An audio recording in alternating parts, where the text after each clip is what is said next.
Good morning, everybody. It's not a bad way to spend the morning. Looking over the lake. Needs a little cleaning up and not to be so cloudy.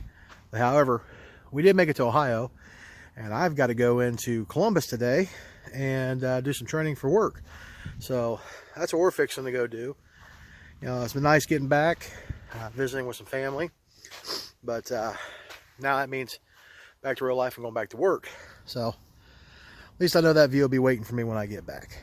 But it's been a little bit of a ride. Of course, everybody saw the last video, the nice devastation we got with that blowout. Yeah, that really sucked, by the way. So, still taking some stock of the extent of the damage, what we're going to do to fix it, and all that good stuff. And I'll tell you what, after being out in the west, where the weather's nice and warm, 70 plus degrees. Now, when we got back to Ohio, the weather was actually pretty decent. It was like 62, 63 degrees, sunny. And then we were here about, I don't know, 24 hours. And then here come the cooler temperatures and the rain to go with it. So, not real happy about all the rain. We could have probably dealt without that. But I think we're good unless it snows. And hopefully we don't get into that snow in the forecast, because I was hoping to avoid that altogether this year. So hopefully we time this just right.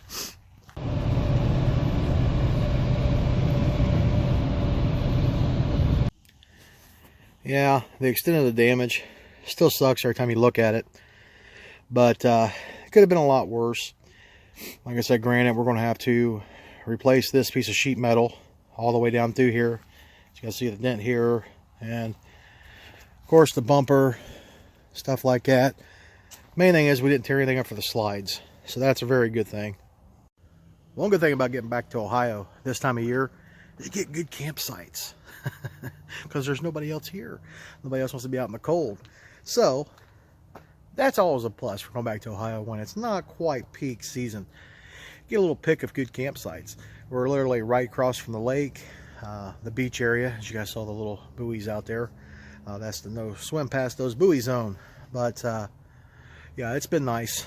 And the new truck was a champ. I'm telling you, on the way back, I mean, for being a gas job, I'm actually pretty pleased with it. The performance, it did a really good job. I mean, it really did. I mean, granted, you lost a little bit of the fuel mileage, but you know, fuel mileage for something that's a little easier to get worked on, doesn't break the bank every time you have to have a service done. I think I could take the trade-off on the miles per gallon. We dropped down at one place, it was about 6.5 to 7 miles a gallon, and that was for, I don't know, probably about 50-60 miles that way through the mountains. But after we got back on more of flat and just hilly surface, we were averaging anywhere between 10 to 12 miles a gallon, which is not too bad for a gas truck pulling something as heavy as our fifth wheel. And you know, it was only, I think, maybe a gallon or two less per mile than the diesel was, but it made up for it with the cheaper prices for the gasoline versus the diesel going across the country. We got really lucky with that coming across. I think we were averaging, was it $1.89 a gallon to $2.09 a gallon.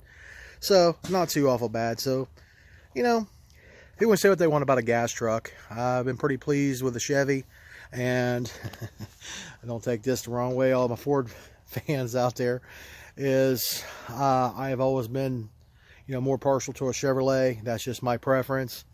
I've always had really good luck with a Chevrolet product, GM product. And I've had pretty good luck with Fords, I'm not going to lie. But I think the equivalent of the newer stuff, when you start getting into it, it's just, you know, they overcharge you for what you're buying anyway. Just like this gas truck here. Yeah, I think it's a little higher priced than what they should be, but I've been much happier with the Chevy, the performance. And, you know, honestly, I just really had no complaints about the new truck versus the old one. There's things I miss about the other one being the dually and this being the non-dually, is the more sure-footedness that we had being the dually with the 1 ton versus the 3/4. But honestly, it really didn't make too much of a difference on the highway. That 3/4 ton handled this camper just fine. Now keep in mind though, guys, if you're getting one of these big 40-foot plus monsters, you really need a dually. Don't try to pull that with a single rear wheel and a 2500. You need at least a 1-ton truck to haul that kind of weight around. Because even if your truck can pull it, even if you've got a 1/2 ton that can pull that, and they say, you know, the weight ratings, it's well within its tow package.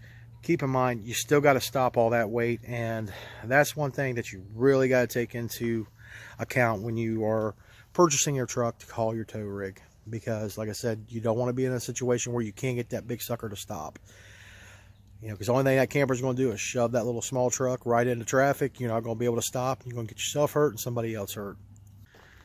Yeah, now that we're back to the campground, we noticed we got some neighbors and some more people popping up into the campground.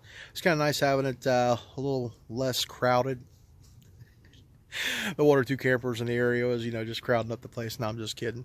But yeah, this is just you know, everybody's antsing to get out, and so there's actually been quite a bit of campers I've seen coming in and out today, been running around.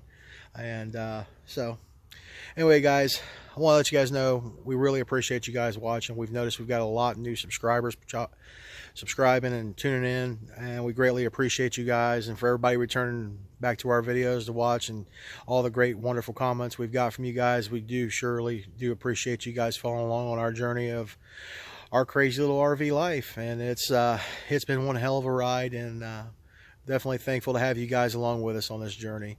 If you liked the video, guys, consider subscribing, giving us a thumbs up, and we'll talk to you guys soon. Bye.